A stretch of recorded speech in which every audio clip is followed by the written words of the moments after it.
نحمدہ ونصلی ونسلم علی رسولہ الکریم اما بعد اعوذ باللہ من الشیطان الرجیم بسم اللہ الرحمن الرحیم وذروا ظاہر الاسم وباطنہ صدق اللہ العظیم اللہم صلی علی سیدنا و مولانا محمد معدن الجود والکرم وآلہ وصحبہ وبارک وسلم۔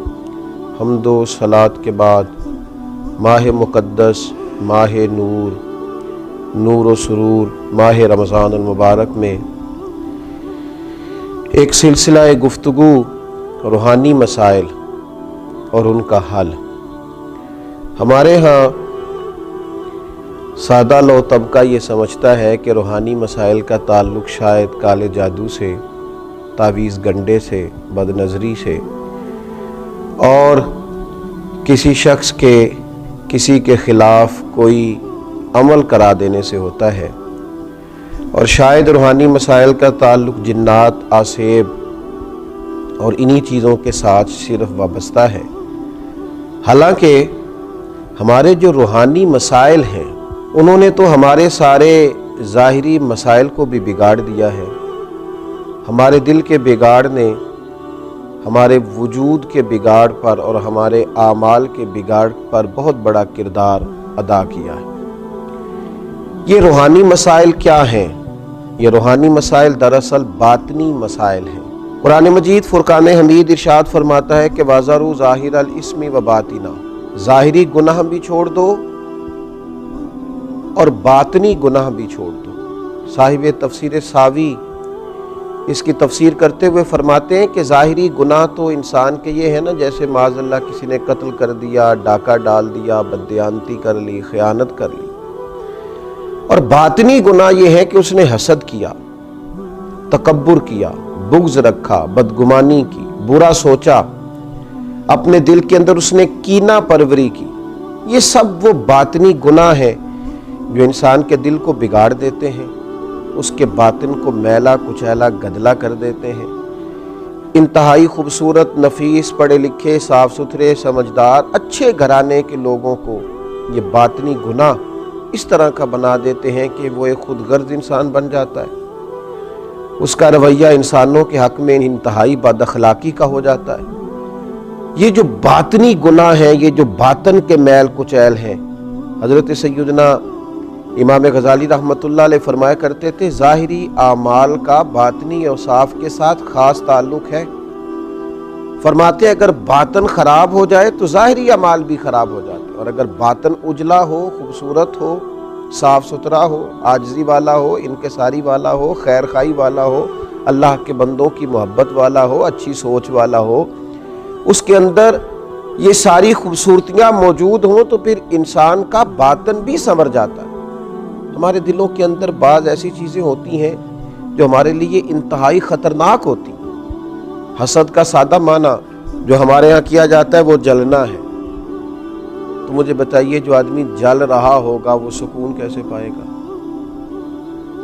بغض کا معنی دل پر کسی کے لیے بوجھ رکھنا بھی کیا جاتا ہے۔ تو جب اپنے دل میں کسی کے لیے بوجھ رکھا جائے گا، تکلیف محسوس کی جائے گی تو کیا انسان قرار پائے گا؟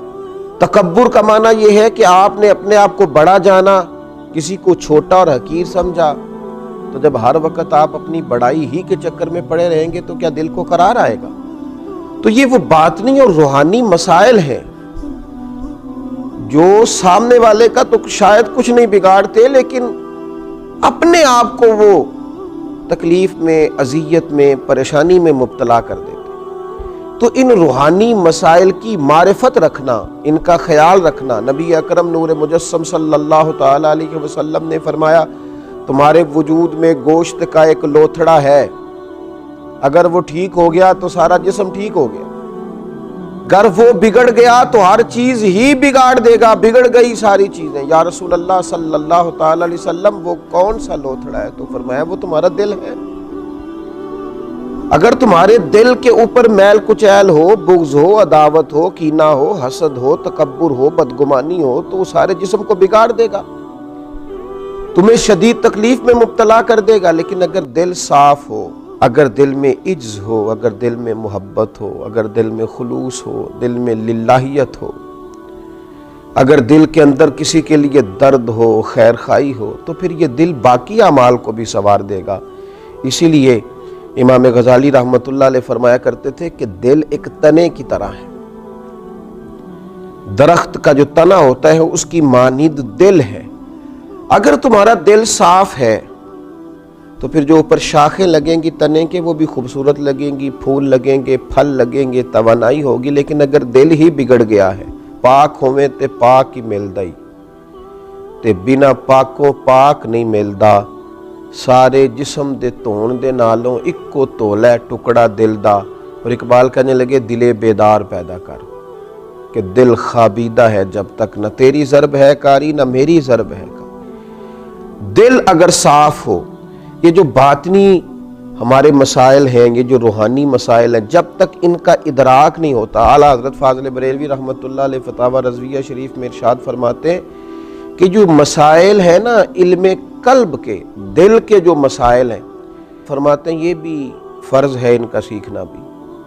کون سے مسائل؟ فرماتے ہیں جیسے تواضع سیکھنا، جیسے توکل سیکھنا، جیسے اخلاص سیکھنا، اس طرح باقی مسائل سیکھنا فرض ہے، یہ بھی سیکھنا فرض ہے۔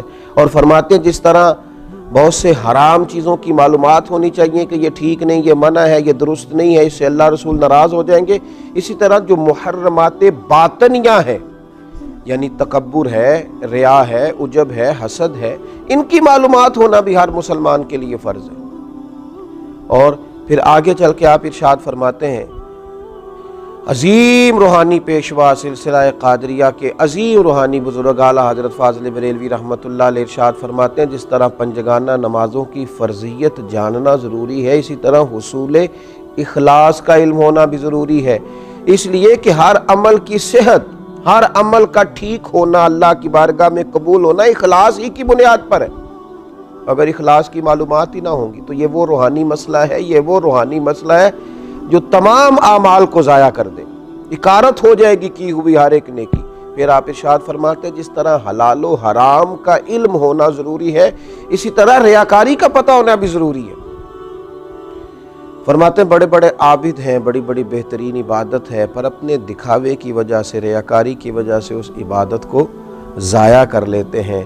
اعلیٰ حضرت فاضل بریلوی رحمۃ اللہ علیہ فرماتے ہیں جس طرح ظاہری اعمال، ان کے فرائض، سنن، واجبات کا جاننا ضروری ہے، اسی طرح انسان کے لیے خود بینی اور حسد کے مسائل کا جاننا بھی ضروری ہے، اس لیے کہ حسد تو اعمال کو کھا جاتا ہے جس طرح لکڑیاں کھا جاتی ہیں۔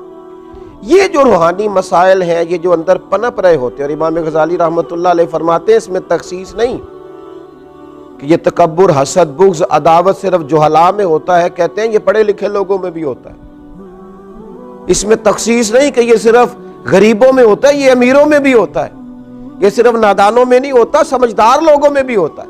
ان اعمال کا جاننا، ان کا حساب کرنا، یہ بڑا روحانی موسم ہے رمضان المبارک کا۔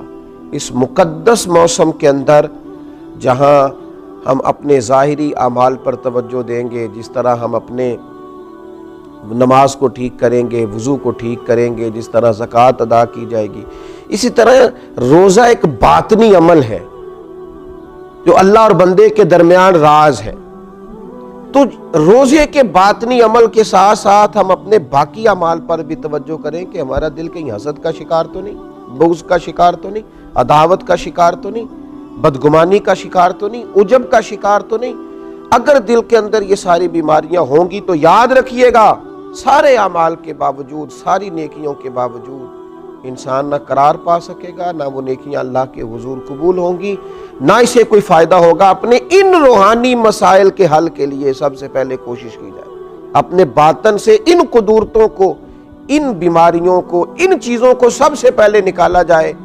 اگر دل صاف ہو جائے، دل پاک ہو جائے، دل طہارت والا ہو جائے، دل عاجزی والا ہو جائے، دل درگزر والا ہو جائے، دل خلوص والا ہو جائے، للہیت والا ہو جائے، دل اللہ کی محبت والا ہو جائے، رسول اللہ کی غلامی والا ہو جائے، تو پھر دل دریا سمندروں ڈونگے کون دلاں دیاں جانے، 14 طبق ساڈے دلے دے اندر، اسی تمبو وانگوں تانے، اور پھر تو کیفیت یہ ہو جاتی ہے کہ ہم نے دل میں سجا رکھی ہے تصویر یار.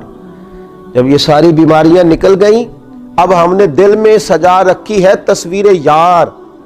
بس ذرا گردن جھکائی دیکھ لی. اللہ تعالی ہمیں ان روحانی مسائل سے نجات عطا کرے اور ان بیماریوں سے شفا عطا کرے. بہت سارے لوگ ایک بات کرتے ہیں کہ عادتیں نہیں بدلی جاتی یار. کوشش کرتا ہوں لیکن میری عادت نہیں تبدیل ہوتی. میں آپ کو ایک رائے دینے لگا ہوں, مشورہ دینے لگا ہوں. میں آپ سے یہ عرض کرنے لگا ہوں کہ موقع آیا ہے رمضان شریف کا. رمضان میں نا بندہ روٹین میں اپنی عادتیں بدلتا ہے.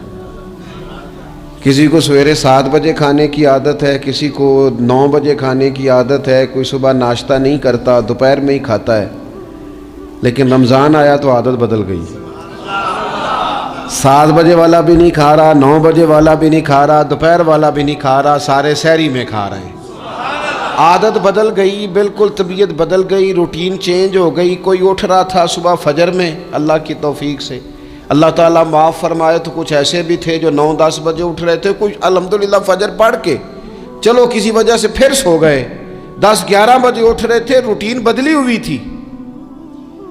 رمضان آیا تو بدل گئی, سارے سحری میں اٹھ رہے ہیں. تہجد کے وقت سب کی آنکھ کھول رہی ہے. بالکل روٹین بدل گئی, حالات بدل گئے, معاملات تبدیل ہو گئے, اوقات تبدیل ہو گئے, دفاتر کے ٹائم تبدیل ہوئے, اسکولوں کے نظام تبدیل ہوئے, مدارس کے اوقات تبدیل ہوئے, ہر چیز کے اندر تبدیلی آئی.